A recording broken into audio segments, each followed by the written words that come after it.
Hello, everybody, and welcome back to the Drive Pink Dialogue. It is episode number 55, and Inter Miami is officially eliminated from the League's Cup at the hands of the Columbus Crew. I did rewatch the game today. I do have new, fresher thoughts. I do have different opinions on some of the performances from last night. I know we didn't talk a lot about the individual performances, in our instant reaction, but I'm still feeling very melancholy about the entire situation and about Inter Miami right now. As always, I'm your host, Scotty Grays, and I'm here with my co-host, Saur. How are you feeling tonight? It's dire straits, mate. Absolutely dire straits. There was so much positivity about this team a week ago, and then we played two games in the League's Cup, and it all just seems to have dissipated. And all I can think about is why is this team the way it is? So I haven't rewatched the game, and it'll be interesting to see what your viewpoints are because I just rewatched the highlights. I could not bear to watch that 2-0 lead go away, disappear into the clouds and the ether. So I refrained from watching the game again, but it'll be interesting to see what your thoughts are on this. Yeah, so guys, here's the plan. We're going to go a little bit shorter tonight just because we have some things we got to do. And also, I don't know if there's a ton about this game that's really worth dwelling on that we don't already know. So we'll go probably an hour and 15 instead of the normal 90 minutes that we normally go. But before we start, I do want to make mention in another kind of frustrating story. The transfer deadline for the MLS closes in exactly 4 hours and 28 minutes from right now. Inter Miami isn't going to add another player. We did have some rumors leak out today about who the player they were targeting was. I think it was very ambitious. And so let's talk about that for a few minutes because I think it is very disappointing that it's not coming to fruition. I'm very happy that we didn't have what happened to Charlotte happen to us, where we got, sort of a done deal and everything was agreed and the player comes over for the medical and then it collapses at that point, because I think that would have really broken me, because turns out that the player Inter Miami went out and got an international roster slot for was a center back from Mexico playing in Spain, and his name is Cesar Montes, who is basically a locked-in center back for the Mexican national team and a player I really like. He's one of my favorite players on the Mexican national team.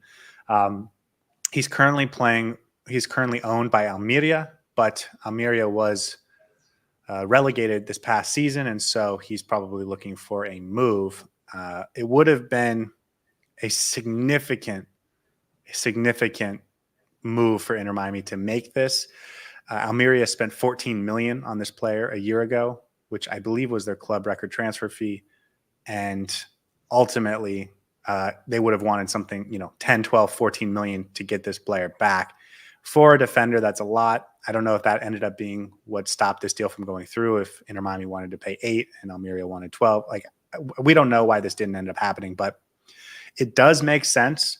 Tata Martino and Cesar Montes have a relationship from Tata's time as the Mexican national team coach. And of course, Almeria got relegated, so I'm sure they're looking to shed the biggest, most prominent players so that they can get some money back for their sort of rebuild.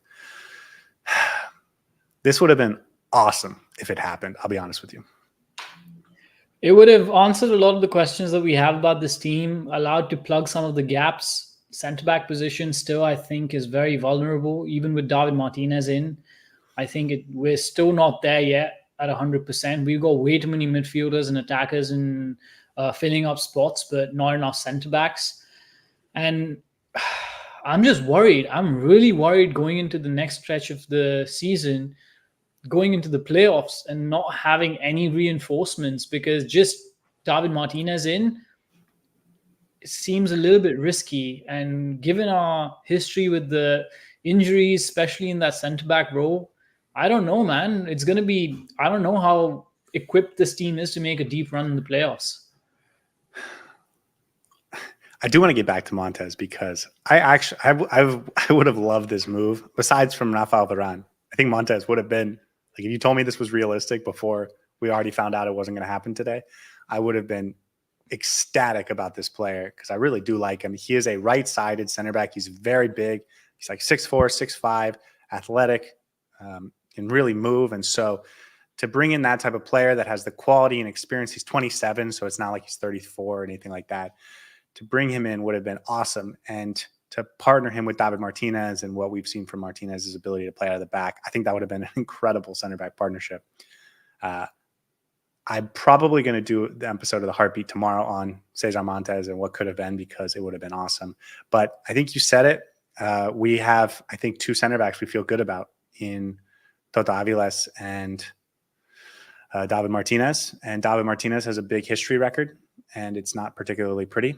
And Toto Aviles is a guy that they were willing to spend millions and millions to put on the bench over the last couple weeks. If they would have brought in Cesar Montes, that would mean they were comfortable putting Aviles on the bench or moving Aviles or something like that. So I think that's our best partnership, Aviles and Martinez. I think this means we're going to get more of Busquets along the back line.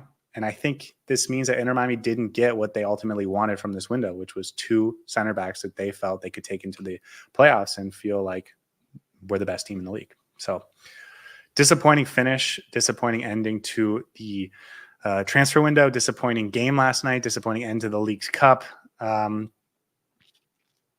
It's just like a disappointing time right now. And I don't want to be overly negative, but I think that's what the moment dictates.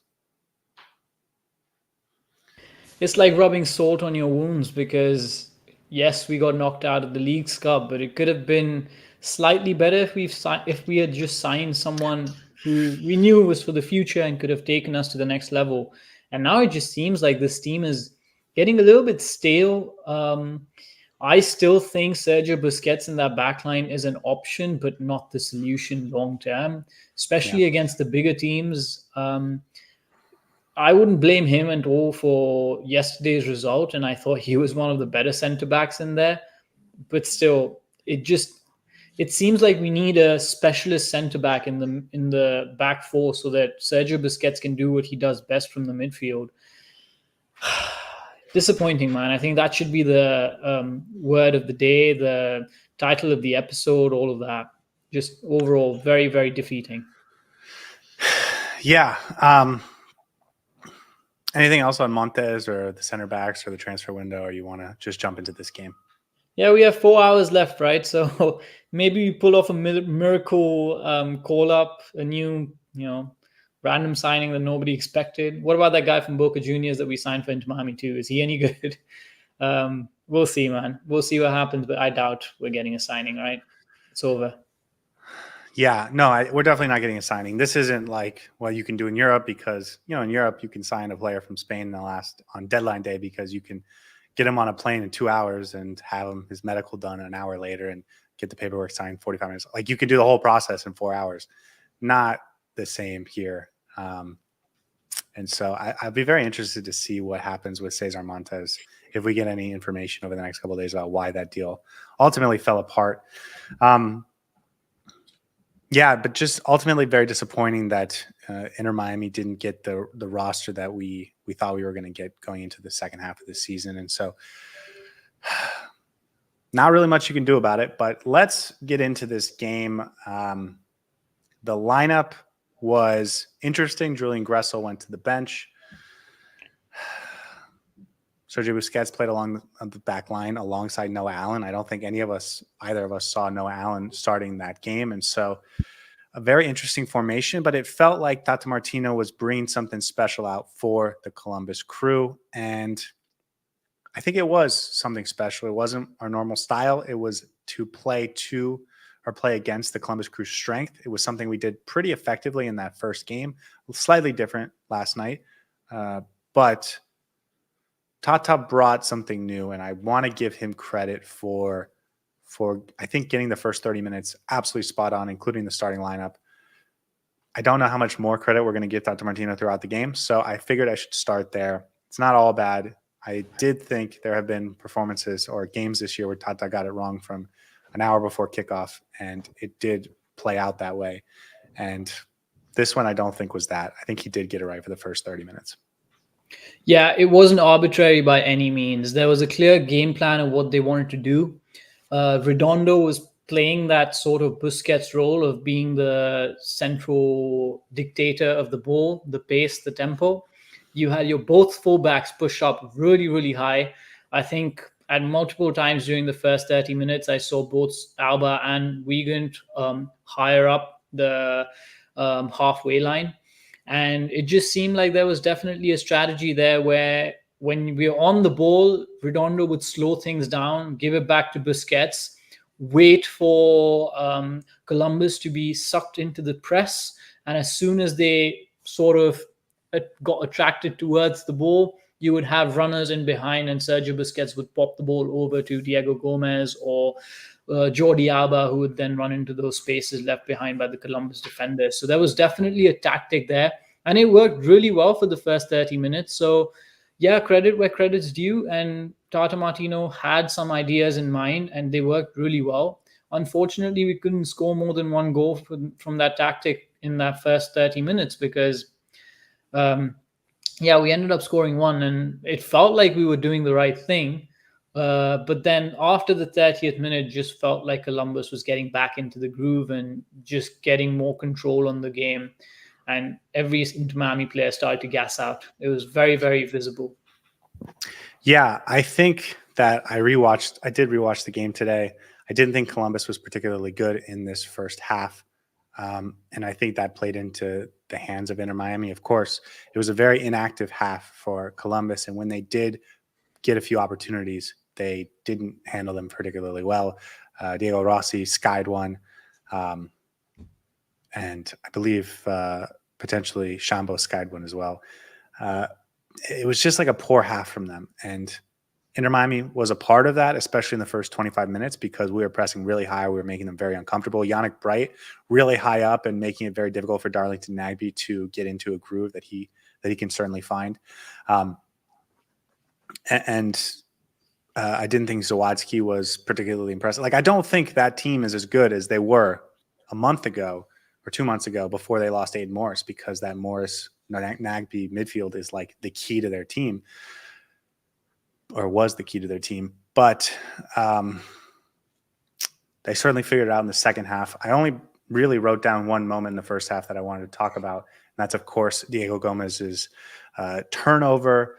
And he did force a turnover on Moreta, one of their center backs, as part of this high press, tracks the ball to the baseline, and then floats it in for Matías Rojas, who has a pretty nice header. I have seen that play result in a header straight into the foot of the goalkeeper 100 times. And so it's not as automatic as maybe we would have thought, but still a good finish from Rojas. Incredible play from Diego Gómez to set that up. And Inter Miami took a 1-0 lead. And it was very exciting at this point for me, at least, because I thought, oh my God, this is exactly what we needed. We couldn't go down. We couldn't give up the first goal. We had to get the first goal if we were going to play our way. And now it's just about surviving and creating a few opportunities going the other direction. Yeah, and I think that was a validation of the fact that the tactics were actually working, because Columbus got caught out again. They didn't expect us to be that high up in our press. We've got some pressing monsters if you think about it. Redondo was good. Bright was absolutely fantastic, playing so high up.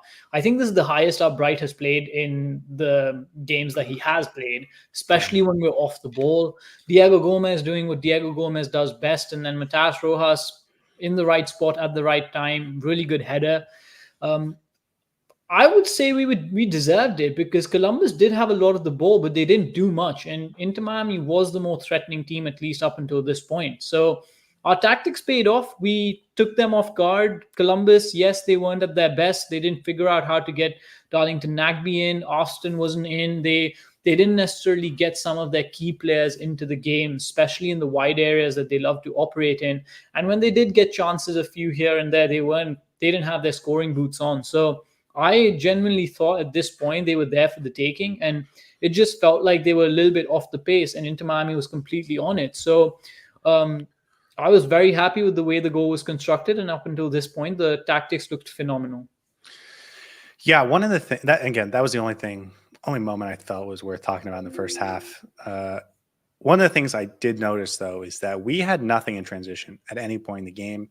it felt like even when we did turn the ball over and it looked like we had an opportunity to break out, it quickly devolved into a 2-on-7 situation where Suárez just had to sort of peel off and try and like let guys run up to it. Same thing with Matías Rojas. They would get the ball high, but neither of them had the overhead pace to try and hit balls over the top. And neither of them, there's just two of them. They're not going to operate well in a situation where they have 5, 6, 7 defenders getting in their way trying to stop them, which is what was happening in almost the entire first half when we won the ball in our own half. Yes, there was a couple opportunities because we won the ball high up the pitch from that press, like this Diego Gómez moment. But if we turned the ball over deep when we were sitting on our low block, there was absolutely no transition game for us that was in any way effective. And I think that's sort of my biggest takeaway from this tactic is that it only provided offense if we could turn the ball over in our opponent's final third, or at least their half the field. And if we were sitting in our low block, we were lucky to even turn a grabbing possession into a sustained possession, but certainly we weren't turning it into an opportunity going the other way. So again, I want to give Tata credit for putting together a new game plan and trying to hit Columbus where they weren't expecting it. But this style of play for the first 83 minutes of the game was never going to score a ton of goals and was never going to create a ton of opportunities. And we'll get to Tata in a little bit. So I'll stop there. Anything else from that first half, or should we just get I to have a couple more of points to second what half? you just mentioned, because it was Right. interesting that we wanted to play. So when we were sitting back in that low block and when we won the ball back, the tactic was clear to get Sergio Busquets on the ball, get him to pop the ball over, long ball into the strikers, the front two, and try and get them on the transition or beat them But it through the was middle. The was never point there. is, the point is, every time that did work out, Luis Suarez would get the ball in his feet, but he didn't have the pace to beat any of the Right. Columbus backline. One thing he was doing well was he was holding the ball up and trying to slow the game down a little bit, which helped Inter Miami to get back in shape, but it wasn't necessarily effective in attacking transition. And that begs the question of why certain players were picked the way they were, because I would have actually preferred Diego Gómez up front instead of Matías Rojas, who has a Me lot too. more pace. Put in Robert Taylor in there. Put in Benjamin Kromaski in there. They're so much more potent in transitions and those verticals. So the tactics were there, but the players were just not suited to that style of play, and it sort of nullified itself out. And I think the point I want to get across is you can understand why Tata picked the 11 he did. You can see how he would come to that conclusion, but you could also see, even in the first half, that it wasn't effective. And so as we get into the second half and we're not making any changes virtually for much of the second half, you really question, how did Tata not see that this wasn't effective in the first half and he's just letting it play on?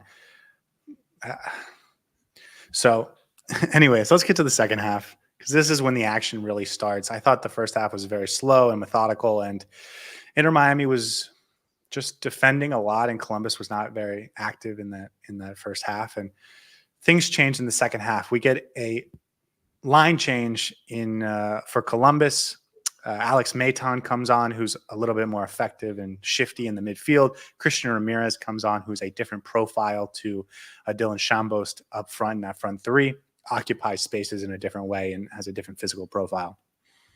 And then they brought in Mo Farsi, who I thought was also really good, took out Daewon Jones, moved Arfstead to the other side, and changed the dynamic of the game. I thought they got more athletic. I think they got more – the word I keep coming back to is active.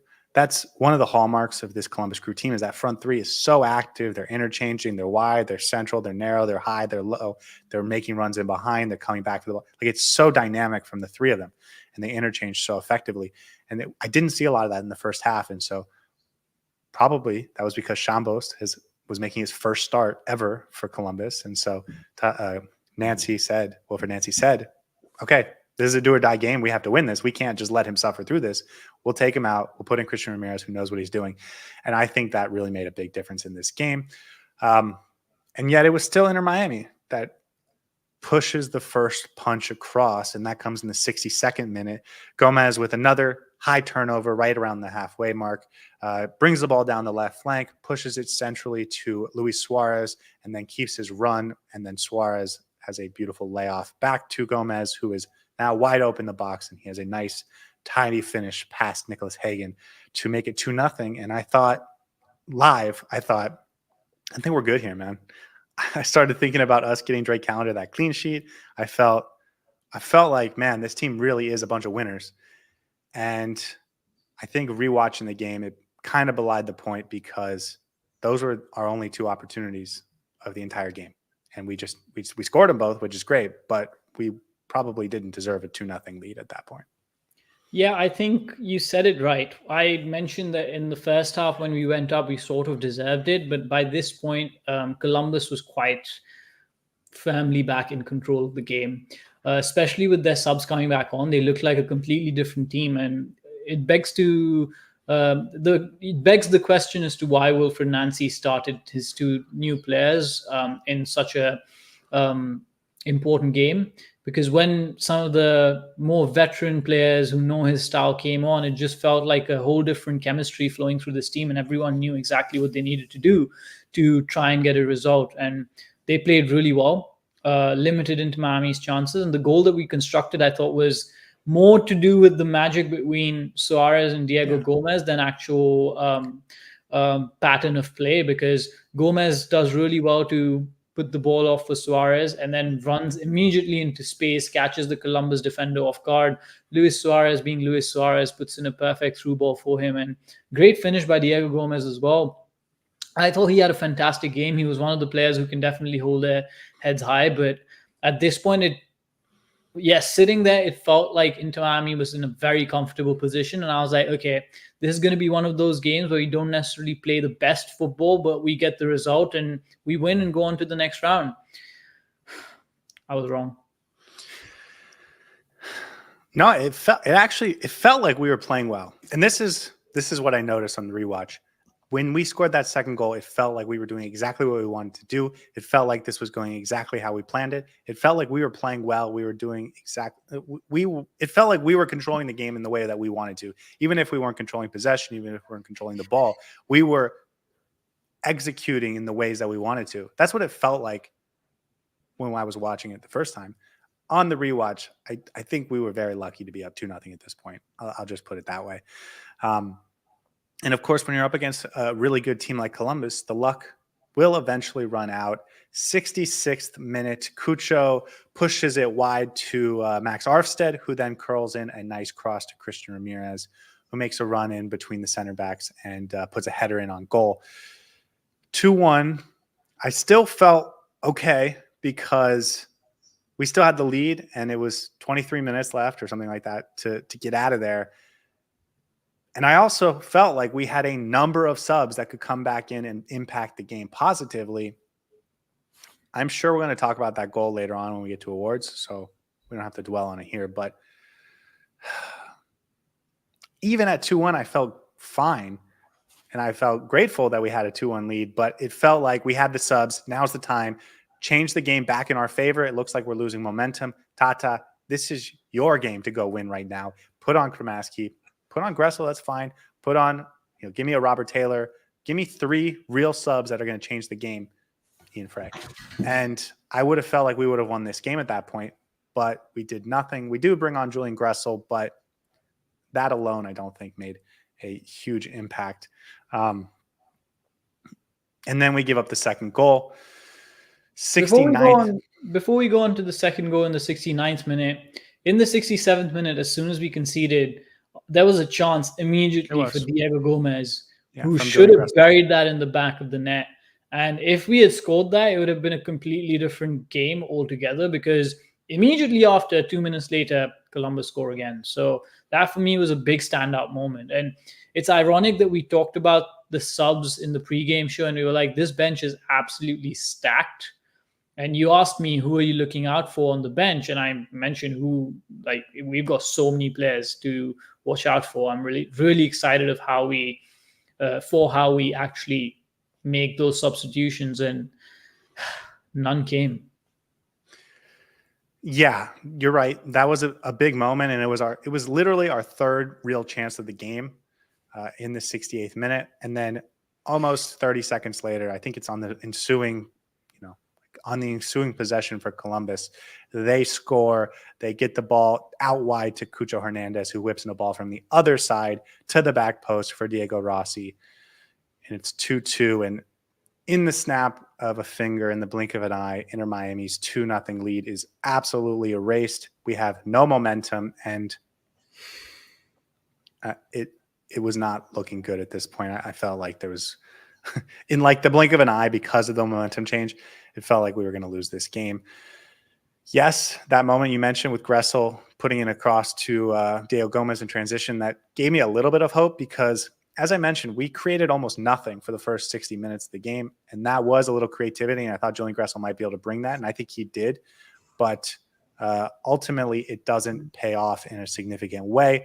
We're tied 2-2. We're waiting for substitutes. We can see our guys are getting tired and exhausted, and it's Suárez and it's Rojas and it's Jordi Alba and it's Redondo and it's Yannick Bright and it's Chelo. Like, the whole team is exhausted, and there's just no subs. There's no subs. There's no subs, and there's no subs, and it's so frustrating because if you're playing FIFA or whatever, you're putting in subs to change the game.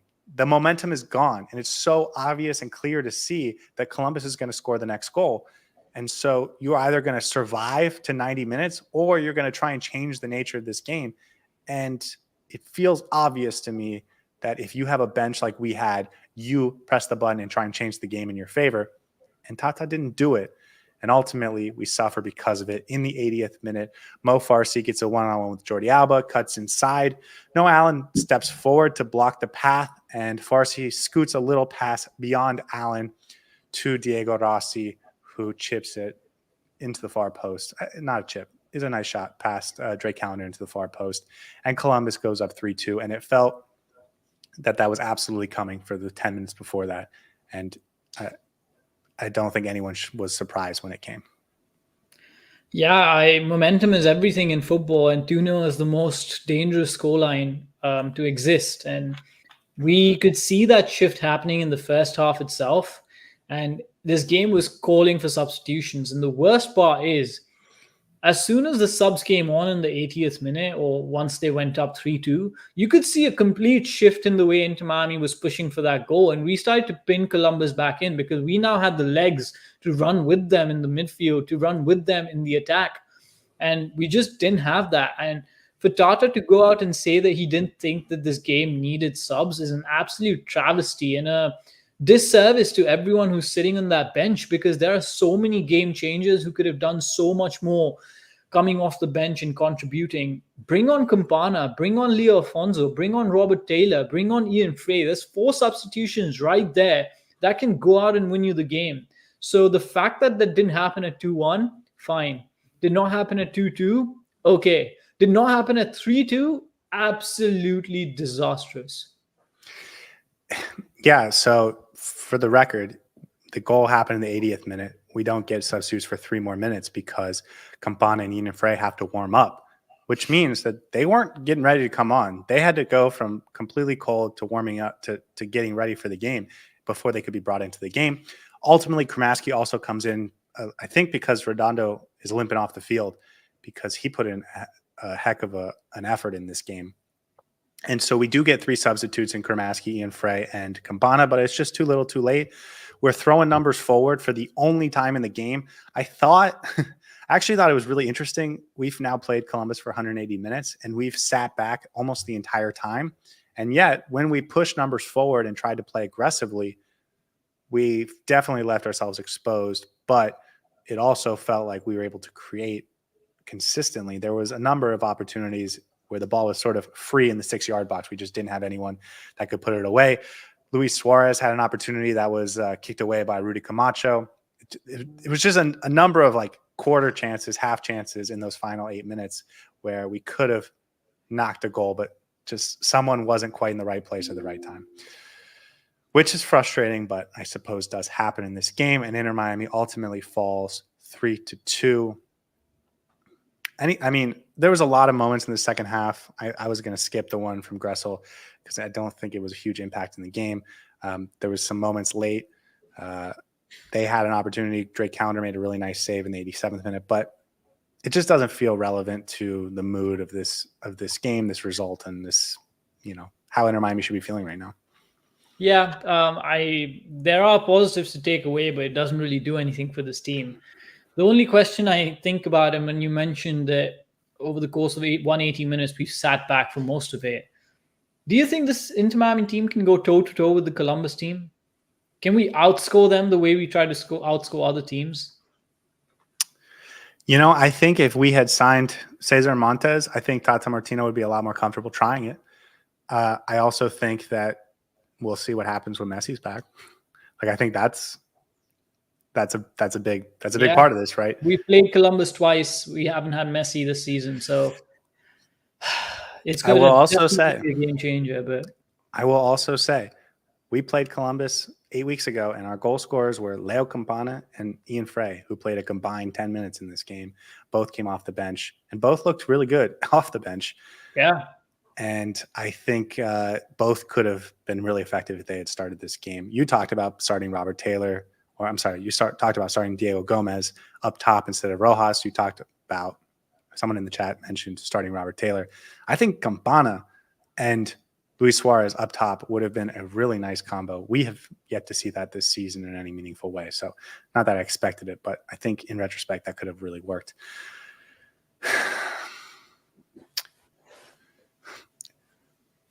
The problem with these tactics, and this is just going to lead into our conversation about Tata Martino. So that's where I'm heading with this. But it required a very high energy, high effort press from the front. And that was the only way you were going to create. And then it also required incredibly sure-footed, stout defense in the back. And you're expecting that out of a back line that has Noah Allen, who's not a center back, Sergio Busquets, who's not a center back, Chelo Weigandt, who's had a back-to-back poor games. You're expecting that back line to be stout, and you're expecting that front line that has Matías Rojas and Suárez have never played together. And certainly none of them are, aside from Diego Gómez, these physical monsters like Kramaski is or like Diego Gómez is. And so to expect the front to press for 90 minutes, I think was incredibly naive. And I think for that back to stand up and shut them out for 90 minutes, I thought was also pretty naive. The thing that this game was calling out for was a change from Tata Martino, and it just never came. And I think that's the most frustrating part. We are focusing on the substitutes, but the substitutes would have led to the tactical change. And so I don't want to just blame it on his lack of making a change. It wasn't just fresh legs, although clearly we put a lot of effort into this game and we were out of energy in the 60th, 70th minute. But we never try to change the way the game was being played. And I think I don't want that to get lost in this conversation about Tata Martino not making the right changes in game. You're on mute. As always. The word that you mentioned was sustainable, and I completely agree with you. Over the course of 90 minutes, these tactics are not sustainable unless you're someone like Prime Liverpool or another pressing monster team.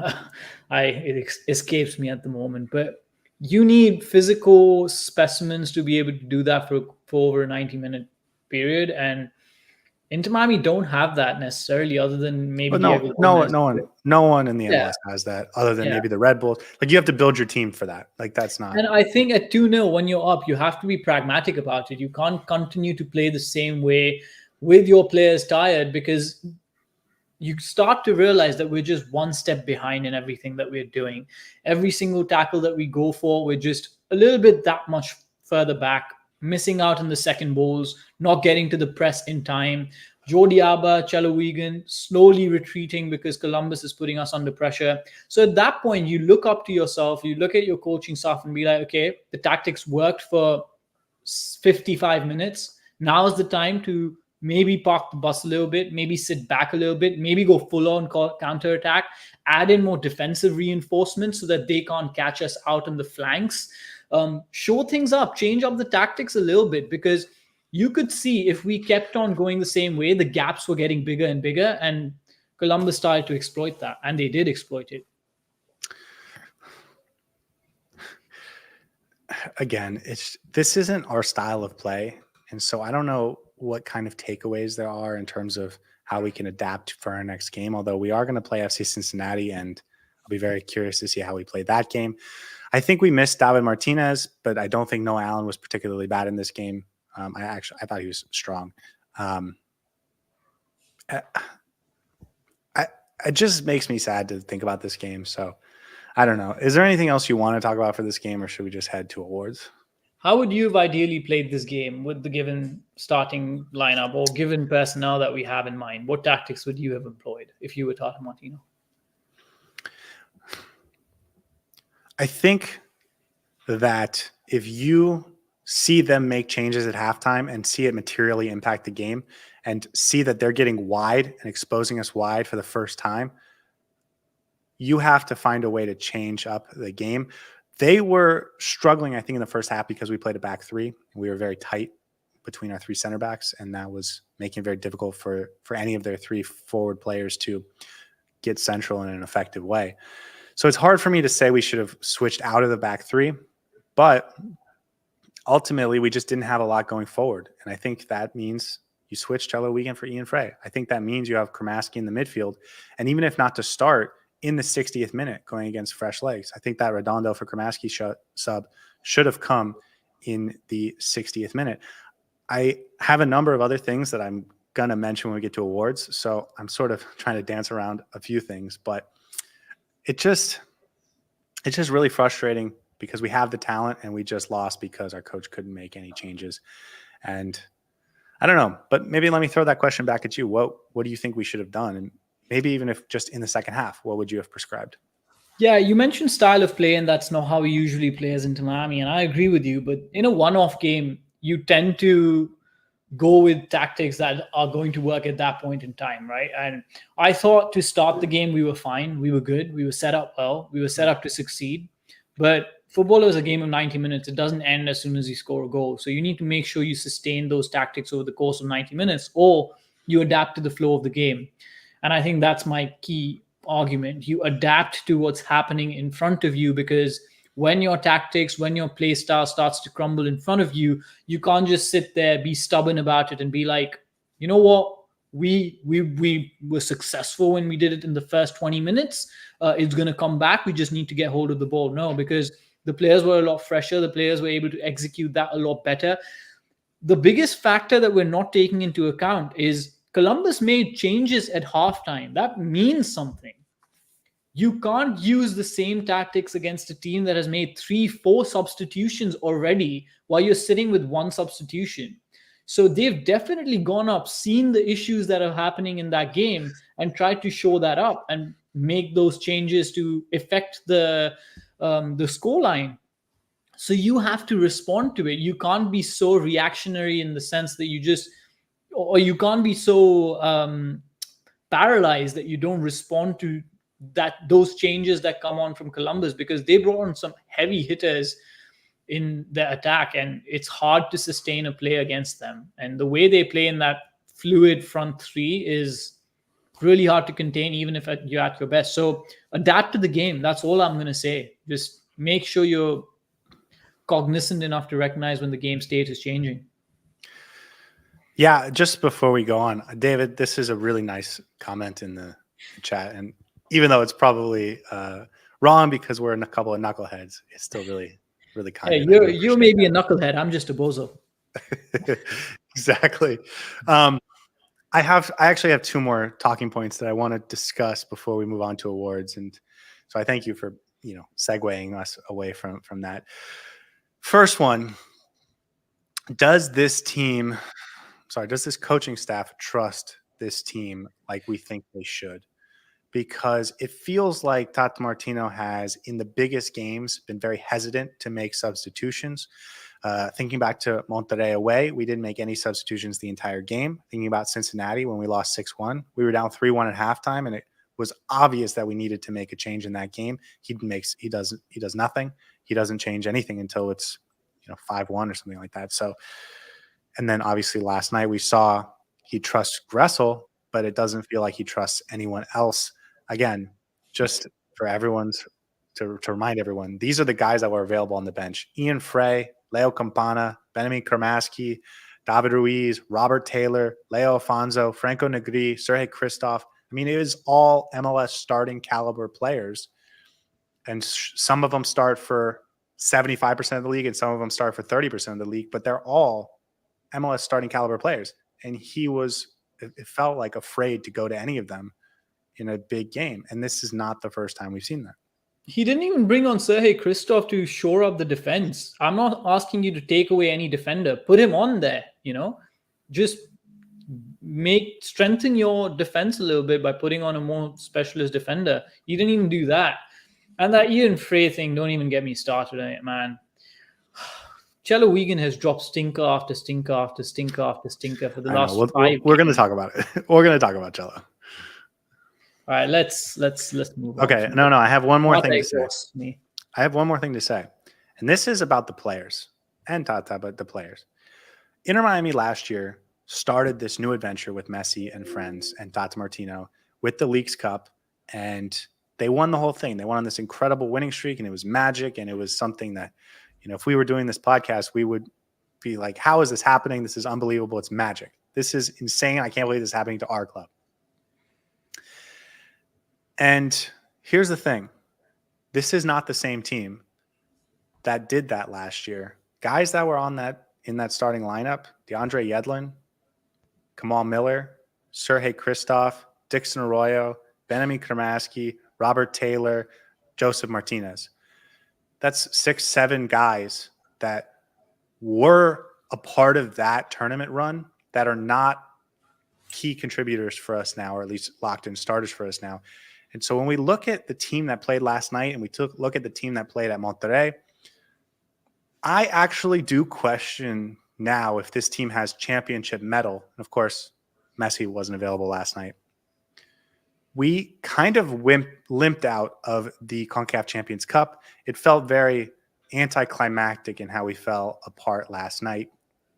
And so I don't think we can just attribute being a championship quality team and having a championship quality mindset to this group of players, because I'm not sure that they've really earned it. And I do think a lot of people, both inside and outside the Inter Miami fan base, attribute that to them because they did win the Leagues Cup last year. But this is a vastly different team. We've turned over more than half the team. I looked it up. We've had 16 players leave the club since the end of last season. So this group of players, with the exception of Busquets and Jordi Alba and Drake Callender, has not won a trophy with this team. And the players that are around from last year are not quite the starters, the guys that have proven it yet. So I do wonder, and I think there is at least a reason to be hesitant to call this team a championship caliber or proven team. And I think that's something we should keep in mind. Yeah, mindset is something that you need to have in tournaments, especially. And I could have made an excuse for the Monterrey game that it was the start of the season. We weren't necessarily in the flow, but we're coming off of a really hot run, and no excuses here. And I completely agree with you. Mentality is a big thing, and it's up to the senior players to try and lift the team up in these situations. But yeah, this is a very new team in terms of not having the experience of grinding it out when it really, really matters. So yeah, and you guys make some great points in the chat. I will also say it's a real shame that we didn't win last night, because virtually every other good team lost on our side of the bracket. It would have been a much easier path to the final and potentially an easy trophy. And Columbus is now going to be able to walk that path instead of us. So that is frustrating. Okay. Anything else before we get to some individual player talk and get to our awards? No, let's go. Okay, guys, you know the deal. On this show, we do 6 awards: a man of the match for Miami, a heron that flew north, and 2 individual awards each, because I went first last time. That means you get to go first this time. So, Saur, please tell me, who is the man of the match for Miami in this 3-2 loss? I'm going to give it to Diego Gómez. I think for me, he was one of the better players on the pitch. Assisted a goal, scored a second, was involved in everything good about this Inter Miami team throughout the 90 minutes. Pressed really hard. Um, he's just so good, man. And I'm really glad that he's going to stick around, hopefully, because I haven't heard any official confirmation about his move to Brighton, and I haven't heard about him staying or whatever, but I understand that that's the case. So it's going to be vital to have a player of his caliber for the playoff run, because he's going to add so much to this team. And yesterday he showed that he can go toe to toe with the best in the league, and was one of the best players on the pitch, at least for the majority of the game. Yeah, goal, assist, stud, incredible, amazing. He's going to go into the Premier League and be a real. He's a Premier League player on our team right now. And the last time we did our roster ranking, our top 20 draft, where we draft the best players in Inter Miami, I put him above Jordi Alba. I put him above Sergio Busquets, right there behind Messi and Suarez, because those guys are La Liga players. Like, they could still play in La Liga, no problem. Messi could play at any team in the world. But Diego Gómez has gotten to that next level where he can play in any league in the world and contribute and be an effective player. And that is why he's dominating at this level. I am very proud of what Diego Gómez has become. I'm very excited for what he does at Brighton. But we still got unfinished business this year. And I think if he leaves without being an impactful player on a trophy team, he's going to be sad about that. And I think Inter Miami, not just for Gómez, but for Messi and for everyone, they owe this team an MLS Cup title. And I hope Diego Gómez wins the MVP of that game. Yeah, I hope so as well. He's going to be phenomenal with his physicality. I think he's going to fit right into the Premier League style, and I hope we get to see him sooner rather than later in the Brighton colours, but not before Inter Miami wins the MLS Cup. By the way, I will say, absolutely the right pick. I think he was far and away the best player for Inter Miami. One of the things I noticed when I watched the game back is that there were not a lot of great performances. I know that there was individually good individual moments for certain players that maybe stick out. And so you think, oh, he had that good moment. He had a good game. But I think for 90 minutes, not a lot of great games for Inter Miami. But Diego Gómez was the exception, where he was virtually exceptional for most of the game and then had the big game-changing moments for Inter Miami that if we had won, it would have been because of Diego Gómez. Yep. Okay, our next award is the Heron That Flew North. This is our award for the player that is doing the wrong thing. Florida Herons do not fly north for the winter. They don't fly anywhere for the winter. And so if you see one flying north, you know that they're doing the wrong thing. And tonight, it's going to Chelo Weigandt, because he was bad. Again, he was our worst player for over 90 minutes, and he was our worst player in the key decisive moments. I think all three goals are, if not majority his fault, reasonably his fault. That first goal that we gave up in the 66th minute, where Arvsted puts in a cross, Chelo has to get out there and close down to make it a difficult ball, and he doesn't. And he did the same against Toronto as well. He didn't close down his man. And I don't know why he does that, but he just hangs back and waits for the ball to come to him. On the second goal, in the 69th minute, that's the Diego Rossi goal. Chelo's just out of position. He gets beat to the back post by Diego Rossi. And then in the 80th minute, Chelo Weigandt is keeping Diego Rossi onside. When Allen steps up and Busquets steps up, Chelo is just sitting on that back line, completely oblivious, and he keeps Diego Rossi onside. So I think all three goals are more his fault than anyone else's. And I also thought he was bad throughout the game. Like, it wasn't just those moments. I thought he was bad. He had some bad turnovers. He was not particularly effective high up the pitch. And I want to get your thoughts, but I do have like a conversation about this because, well, tell me how you felt about it. Yeah, I completely agree with you. Even in the first half, I think Chelo was the worst player for us for Inter Miami. Very, very liable in terms of getting the yellow card early. It just felt like his man was getting away from him. I'm not sure who was on his side of the pitch, but He just Daewon got beat. Jones in the first Yeah, half he and got beat a Armstead in the few second. times, and he was lucky not to have been booked earlier. And I was definitely calling for him to be taken off at halftime because I could definitely see him getting a red card. Didn't get a red card, but dropped an absolute stinker after that. He's been worrying, man, because he was good for certain parts of the season, and by good I mean decent levels compared to Yeah, MLS no, he players. was. Um, Yeah. and this drop off has to be studied because since he's come back from the injury, with Ian Frey stepping in, you can see the difference in quality. You can see the absolute gulf in quality between Ian Frey and Chelo. And I feel like now we're scrutinizing him a lot more because when Ian Frey comes on, you can just immediately see the difference. When Ian Frey came on in the 83rd minute, he was higher up the pitch in better positions, creating opportunities in lesser time than Cello did for 83 minutes. So enough said. I think next game he needs to rest out against Cincinnati No. because in a big I game, I have more don't. to say. I have more to say. Um, you're right. I didn't even mention this. He was getting beat on a number of occasions. He had 3 moments in that first half that could have been yellow cards. He does get 1 yellow card, and it was so obvious they were going to go back at him. I was a little surprised that Nancy took off Armstead on. I'm sorry, he took off Daewon Jones and moved Armstead to the side because Jones is a little bit faster than Armstead and can, cause those yellow card type plays where you can draw a yellow card. But I think that saved Cello because Armstead is more of a, on the ball type player than that pace. But if that was Yaya Boa on that left side, we would have been in trouble. Cello would have gotten a yellow. He would have gotten a second yellow and would have been sent off.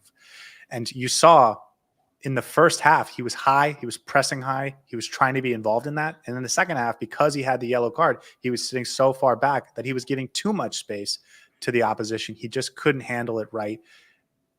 You see that, you got to take it off because you got to take him off because it's in his head and he's not going to defend well because he's in his own head.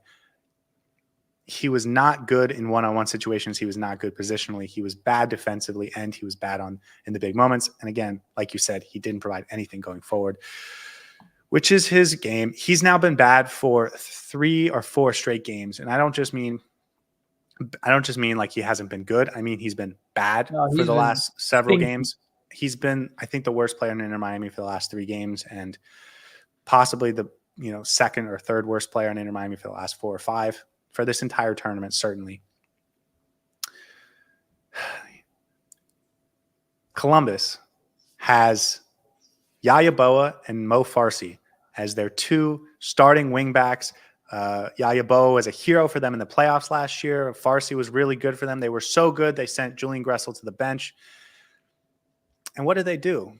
They upgraded on them. They went out and got Daewon Jones. They went out and got Andres Herrera from River Plate. They've groomed Armstead, and they've allowed him to take over that spot. And now Yaya Boa in a big game like that isn't even playing, even though he was a hero for them 6 months ago. And Mo Farsi not even starting for them because they have gone out and upgraded those positions over players that are good, solid players, but that they feel like they could get even better production from. That's what teams that are trying to win championships could do. And that's what Inter Miami should have done. We had talked about for a long time that Inter Miami should think about getting a right back in the transfer window. And then Ian Frey came on and showed us that he can handle the right back spot. And so we said, there's no need, like our mindset changed. And we thought there's no need for a right back because Ian Frey can be that guy. But Tata doesn't agree. We have said for the last 4 games that Ian Frey should start and that things would go better if Ian Frey started. And Tata has continued and persisted with Chelo Weigandt. It's a problem. And it's not just that Chelo has been okay and you want to upgrade on him. It's that Chelo's been bad and deserves to get benched, I think. And it's been a consistently bad performance now. So this can't continue, or I'm going to pull my hair out. Shall we move on to the next award or the first award? No, I'm not done because this performance deserves more criticism. We didn't talk about it last night in the instant reaction because I didn't want to be too critical on Chelo, but it was really, really bad. I think if you start Ian Frey last night, we win the game. I think it's that simple. I mean, not that everything else was perfect, but I think the difference in quality, the ability to get forward, the lack of offense we had in transition, the stability defensively, the size defensively, the positioning defensively, the athleticism, the one-on-one defending defense, like all of that cost you this game. And this was a do or die game. And it was something you could see coming based on recent performances. And it's just really sad. And it's really frustrating because it was so clear and it was so obvious. And now we're not going to be able to win a tournament that I think the other 10 players on this team really deserved a result last night. And it's worse than the Julian Gressel situation where Tata refused to bench him for a while. I agree. Because Julian Gressel didn't show up in the game itself, disappeared, but we had enough attackers to be able to pull him along. Chelo Weigandt, when he doesn't pull his weight, affects the entire chemistry of the backline, and that destabilizes this entire team. So I don't know how long this will continue. I expect a while, knowing Tata Martino. So don't be surprised if he starts against Cincinnati. Exactly taking the words out of my mouth, David. Thank you. And yeah, I don't know how it's going to play out, but it's going to be a long, long while before we see Ian Frey be a starter for this team.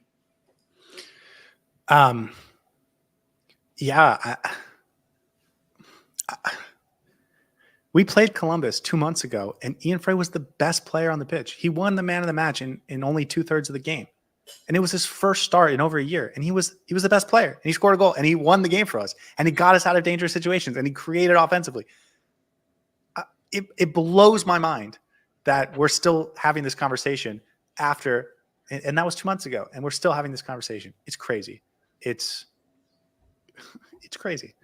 All right, before we make this podcast about Chelo Weigandt altogether, I'm going to move straight to my first award, and I'm going to call this the I'll Take a Pint of Beck's Award. I'll take a pint of Beck's award. It goes to Chelo Weigandt because I have more to say. No, I'm just kidding. I'm just kidding. What is it again? I'll take a pint of Beck's Award. I'll take a pint of Beck's. Is that non-alcoholic beer? Yeah, but it's still it fit my award. So okay, I was wondering if we were going for a David Beckham theme thing or if it was like the non-alcoholic thing. I'm not neither going to confirm or deny whether you're on the right track or not. I'm going to go with I'll take a pint of Beck's. I have no idea, so I'm going to guess it's Julian Gressel. Could have been, but I'm going to give it to Matías Rojas. But what's the logic of this? Okay, so David Beckham, number 7, probably the most famous number 7 in the history of Man United, probably the most famous number 7 in the history of football. And our number 7, Matías Rojas, has been performing to a fairly high standard. I'm not going to say he's as good as David Beckham, but he has been drinking the same beer as David Beckham, which is the Beck's beer, because it's after his name. So obviously David Beckham drinks the Beck's beer. And it seems like he's slowly and steadily getting involved in this team in ways that we really want him to. He's contributing left, right, and center. I don't think he had his best game yesterday, but he still got a goal. Shoot, because I completely forgot that the most famous number 7 in the history of football is obviously Cristiano Ronaldo. I apologize. That was a memory slip. But coming back to my point, Matías Rojas, number 7, playing well, worthy of that number 7 jersey, contributing to this team. And I don't know what's going to be his status once Lionel Messi comes back into this team. But I like what he's been contributing, and I thought he deserves recognition for being in the right spot, scoring the goal, and getting involved in this game and the previous games as well. He's really stepped up in the absence of Lionel Messi. I mentioned earlier that I had some tactical thoughts or discussions I want to have, but I want to save them for when we talk about players individually. And so this is my first one. I agree with you. I think he had a really good game for 60 minutes. Not the best player, not amazing, but good, solid, really helped us get out. And when we were caught down low, he did a good job of holding up. He tried to combine with Suárez, and the two of them sort of ran into, a 6-7 man back wall and weren't really able to do anything. But he had a nice goal. He took a shot later on from deep, puts it a little wide. But here's my question. Was he the right player to have up there? Forgetting performance, but just thinking style of play.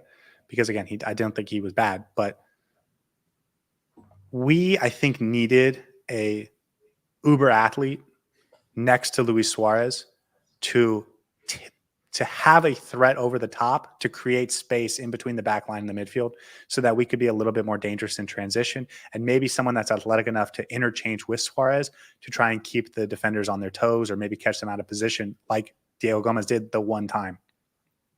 And with that in mind, it just feels like there are a number of other better options that could have been Luis Suarez's partner, from Diego Gómez to Robert Taylor to Leo Campana to a number of other guys. So it just doesn't feel like, even though Matías Rojas was fine and he scored a nice goal, it doesn't feel like him at that spot was the right decision. Yeah, I 100% agree with you. I think if you don't want to change personnel altogether, just change positions. Put Diego Gómez up top, put Matías Rojas in the middle. I don't know how that midfield would actually play out, but yeah, I completely agree with you. This game was not meant for Matías Rojas to be in the striking position. We needed somebody who can run at the defense and play on the counter transitions. And yeah, Matías Rojas was, I don't want to say slow, but he was often too. No, he was fine. He was fine. Yeah, this isn't about Rojas. And Tony makes a good point. How do you bench a guy who's been scoring as much exactly as my point? Where does he fit once Messi comes back? Well, for this game as well. Yeah, for this game as well. I mentioned this earlier, that you can understand why everyone was played in the way they were played, other than Chelo Weigandt.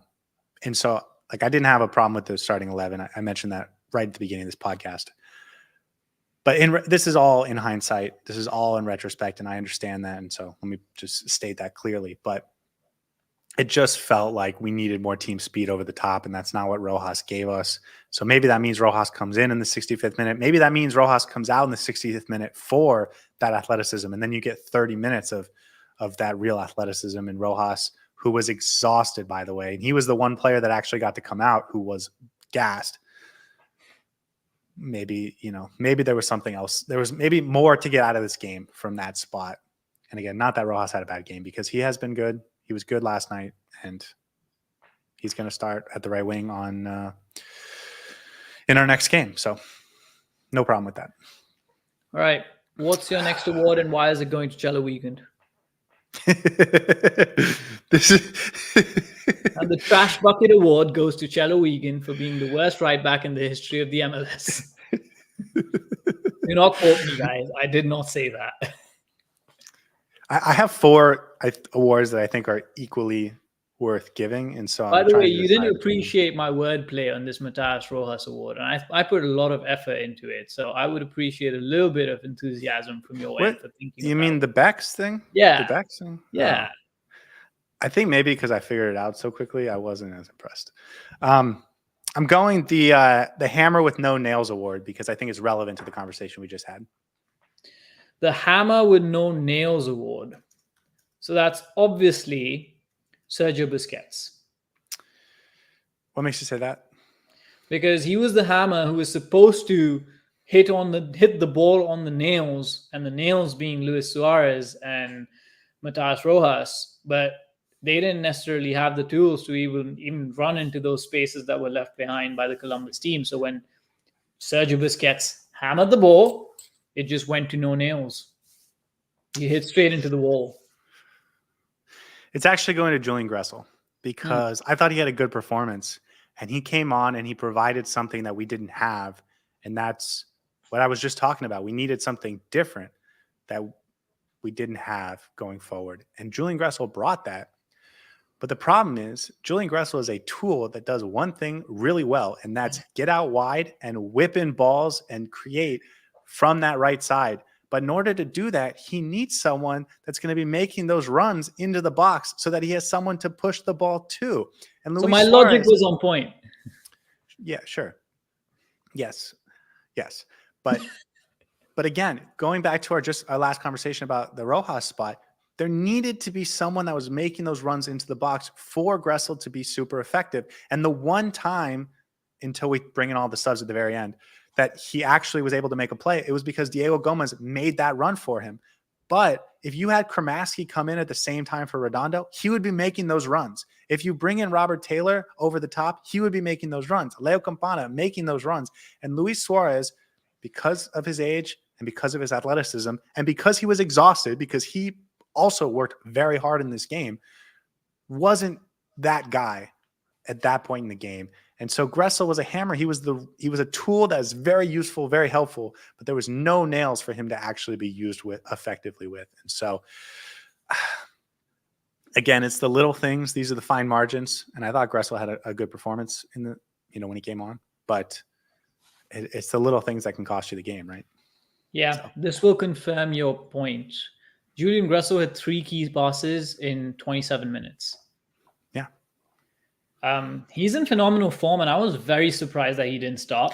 Well, but yeah, for me, I think I don't know if the tactics were suited to his style of play, but when you bring someone like him on, you need to complement him with the right players around him. And that would have been the perfect opportunity to have someone like Campana in who can outjump, who can outrun a lot of the players and create those opportunities by getting on the end of the balls that Julian Gressel was putting in. So interesting. Gressel needed a partner to come on with him. Yeah. In that 67th minute or whenever he came on. Before we move on, we have now officially switched Rojas and Gressel from right wing and midfield. And we've been very complimentary of Matías Rojas for his performance at that wing spot, that right wing spot. But let's not forget, when Julian Gressel was there, he was incredible. And for the first time in the last 3 games, we saw him back out there on that right wing. And just like you mentioned, 3 key passes in 27 minutes, was creating again. And so I know people are excited about Matías Rojas on that right wing. I'm still not convinced that he's better out there than Julian Gressel for the overall performance, especially if that means Gressel's in the midfield and Rojas is, not. I think either Rojas or Gressel at right wing is fine, but the other shouldn't be in the midfield. You know what the biggest problem is, and this is not related to any of the any of the players as such. But at this point in time, Inter Miami should know exactly who their starting 11 is, who their best players are, and who needs to be in what position. Oh, I disagree. I feel like there needs to be some sort of stability. Stop. Listen to what you're saying. You're saying Tata Martino should have his 11 that he knows are the best players. And that's exactly what Tata Martino has. But because he's committed to that, he gets it wrong by putting players like Chelo Weigandt out there consistently. No, it's not about Tata Martino knowing his best players. That's what it felt like you were going. It's about objectively having the best players in the right position. And it's not even about the best players. It's about how each player can contribute in the best manner to this team. Yeah, no, I understand. That's what Tata Martino doesn't understand. Ian Frey contributes to this team by starting. Julian Gressel contributes to this team by being on the bench and coming in the 60th minute and putting those great balls in once Campana's on the pitch as well. That's how you get the best out of this team. Anyways, I want to apologize for making my Julian Gressel award about Chelo Weigandt. All right. I'm going to give my final award to Chelo Weigandt. Now, this is the M. Night Shyamalan Award.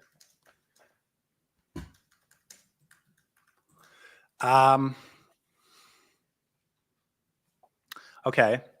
He is best known for his movies that have dramatic twists, I think. So I'm going to give it, or I'm guessing that you're giving it to Noah Allen. No. Yes, Noah Allen was a twist in the tale in terms of his starting the game, but I'm going to give it to Redondo, specifically because of one movie that M. Night Shyamalan made. And I believe he made this movie. I'm not too sure. Should have checked before this. But he made this movie called Split, which was about a person having multiple personalities. And I'm not saying Federico Redondo has multiple personalities, but he tends to show up in different ways on the pitch. Yesterday, I thought he had a good game. Usually, he doesn't play that well. So it feels like he's bouncing around being this player who's being fit into these different personalities on the pitch. Sometimes he's an 8, sometimes he's asked to play as a 6, sometimes he's playing as a 10. And And I'm not really sure what his best position is. I thought yesterday he was good, not great. He was okay, above average for a lot of the game. Gassed out after a point because he worked really hard. And I thought he was an important part of the strategy of trying to hold the ball in the center once we have the ball and then pass it off to Sergio Busquets for then to dictate the game from the deep. So I don't know. I'd love to hear your opinions about Federico Redondo because I thought he was better, but again, I'm still confused about where he really fits into this team. Yeah, I was paying a lot of attention to Redondo on the rewatch. I thought he had a really good game. I was going to give him an award next. He gassed out, as a lot of players did, and so the last 15 minutes weren't as good as the first 60. But I thought he had his best game in a long time, and he had that game against Toronto in the MLS where he scored 2 goals and he was the man of the match, and we all excited because maybe that's what he is or whatever. But other than that, or like in terms of a full minute-to-minute performance, I thought this was Federico Redondo's best game, and possibly since he got here. He was in the right spots. He was well positioned. He was not letting guys bit past him. One of the things that Alex Maitan is so good at is dribbling past players. And Redondo was just kicking that super long right foot or left foot out and just stealing the ball from Alex Maitan, which is not that easy to do. And so I thought, in terms of being a player that's doing his job and filling his role and doing it at a high level, I thought he was exactly what you want from him in that game. And maybe for the first time, he wasn't trying to be the playmaker, wasn't trying to be the game changer, wasn't trying to be the star. And he just did his job at the best of his ability, and he did really well. So, yeah, I think he deserves a shout out, and I think it's a good award. All right. Should we move on to the next one? Yes, and I'm stuck between 2, but I will give the Last Man Standing award. The Last Man Standing award is, of course, Drake Callender, because he had an absolutely transcendental game where he made some really good saves to keep the scoreline down to 3-2, because we would have potentially lost this by much more. Drake Callender was good in this game, and none of the goals were his fault, but he is not the guy I'm giving this award to. The Last Man Standing award goes to the player that was on a number of occasions forced to make a last man challenge. Toto Aviles. And it is Toto Aviles. Wonder if I how I explain guessed the that. award, it's not so good. Listen, he was really good in recovery. Yeah. He had a number of those like Aaron Wan-Bissaka diving tackles that he just like flips his hip as he's going down and kicks it away. He did that like 3 times, had a nice block on a Cucho Hernandez shot that deflected out of bounds. I thought he was really good in this game. And as I rewatched it, I thought he was even better. I am noticing something that when I rewatch the games, my opinion of Toto Aviles' performance improves, whereas a lot of other players, it gets worse. And I don't know what that means about my ability to judge center backs or how Toto Aviles looks live, but I thought he was good and I thought he deserved an award. So Last Man Standing award, Toto Aviles. Yeah, and to your point about Toto Aviles actually playing better when you watch it the second time around, I think it's more to do with the center backs are so scrutinized when you watch the game. It's easy to blame them for the goals. No, that's true. When you rewatch it, it's easier to see who was in the right position and where they were and all of that. But completely agree with you. I thought he had a very decent game. Him and Sergio Busquets both had a really good game together. I don't think any of the goals were their fault necessarily, and they didn't get beat much on transition at all during the game itself. So, yeah, unfortunate that we weren't able to keep a clean sheet and take that 2-0 draw into the next round, or 2-0 scoreline into the next round. But at least there's some positives from this game, maybe, perhaps. I don't know. Maybe I'm wrong. I don't know. Yeah, let me just run through some of the other guys real quick, just so we hit on them all. Kramaski, Campana, Ian Frey, all should have come on earlier. Luis Suarez, I didn't think he was that good, honestly. And not because, I just don't think he was set up to be successful. And he did have a really nice assist, but he had the graveyard shift and he didn't do a ton with it. So I don't know. I'm not going to be too judgmental. Jordi Alba, we didn't see him get high up the pitch on the left side a lot. And part of that was because in the second half, Mo Farsi came into the game. I thought he changed the game for them more than the other 2 subs. Yannick Bright, solid. He just did what he does. And then Noah Allen. I was going to give an award to Noah Allen. I thought he was really good in this game. And I know that people can, especially on the first watch, maybe blame him for that third goal because he stepped up to try and stop Farsi and he doesn't make the tackle. I know that the broadcast blamed him for that first goal because they thought he should have tracked Christian Ramirez. I thought that was actually Busquets' guy. But and so other than that, I thought he was really solid. And he's not a center back, but he stepped in and did the job last night. And I think he deserves some plaudits for that. And he's not tall, so you can't expect him to defend some of those balls coming in. And his players need to recognize around him that if you've got Noah Allen playing as a centre back, you need to stop the delivery going into the box because it's more dangerous when the delivery's in and Noah Allen's defending those balls. And that's not a knock on him by any means. He's playing out of position and he's doing a really good job. So I agree with you on Noah Allen. And yeah, I thought he was good as well. Completely agree. Okay, last thing before we go. In 10 days from now, we're going to play FC Cincinnati. We're going to play them at Chase Stadium. It's going to be at home, and I think that's going to determine a lot about how the rest of this regular season goes. I think if we win that game, we put it behind us and we run to the Supporters' Shield, and we're feeling good. And if we don't, I think we're going to be very negative for a nice period of time. If we come out in the starting lineup with Ian Frey at right back and Yannick Bright in the midfield and David Martinez is back and maybe we get Lionel Messi back, although maybe that's a little optimistic. That would make me very happy and excited, and I think we win. And if we do the opposite with Chelo Weigandt at right back and our midfield doesn't include Yannick Bright, and it's Gressel and Redondo and Busquets, and it's going to be bad times. What do you expect to see? Do you expect to see changes? Or do you think that Tata's going to say, nah, we just lost to a better team on the road. We just stick with what we do? I think with the way Tata Martino made his comments after the game, I don't think he's going to be adjusting too much. Hopefully Lionel Messi is back by that time and we're able to outscore opponents, because at this point it seems like Tata Martino is not in a position to make the right decisions, and I fully expect him to start Chelo Weigandt. I fully expect him to put out a midfield that may not have Yannick Bright in there. And as much progress as he's made as a manager for Inter Miami during those 10 games, I don't think it is. I don't think it's anywhere permanent difference. And I can see Scotty making a very surprised face. Is this because Mauricio Pochettino has been announced as the USMNT manager? Yeah. Is it confirmed or is that alleged? There's a rumor that they were going to announce a coach tomorrow, and now a lot of people are saying it's going to be Mauricio Pochettino, which would be incredible. I know you're not a USMNT fan. I am, so I'm going to go enjoy this off camera. But anything else before we wrap it up? No, I think it's been an absolute dire state of affairs, as I mentioned at the start of the podcast. Depressing, travesty. I want to cry myself to sleep. But you know what? Lionel Messi still plays for Inter Miami. He's going to be back soon. We still have the MLS Cup to go for. We have some really young, promising players coming up.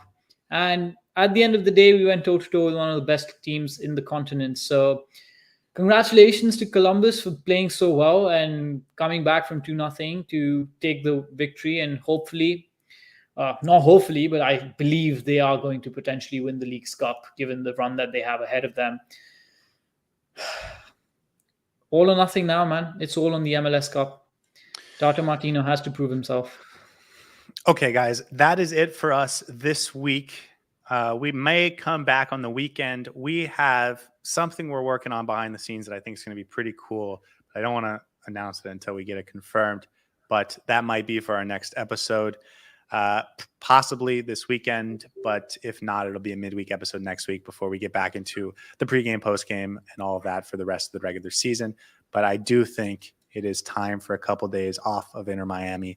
Of course, I'll be back daily with the Heartbeat, and so if you need some Inter Miami in your life, I recommend you check that out. But for now, I'm Scotty. This is Saur, and we will see you guys next time. I hope you have a wonderful night. Enjoy a couple days without Inter Miami soccer and the stress that it brings you. See you guys next time.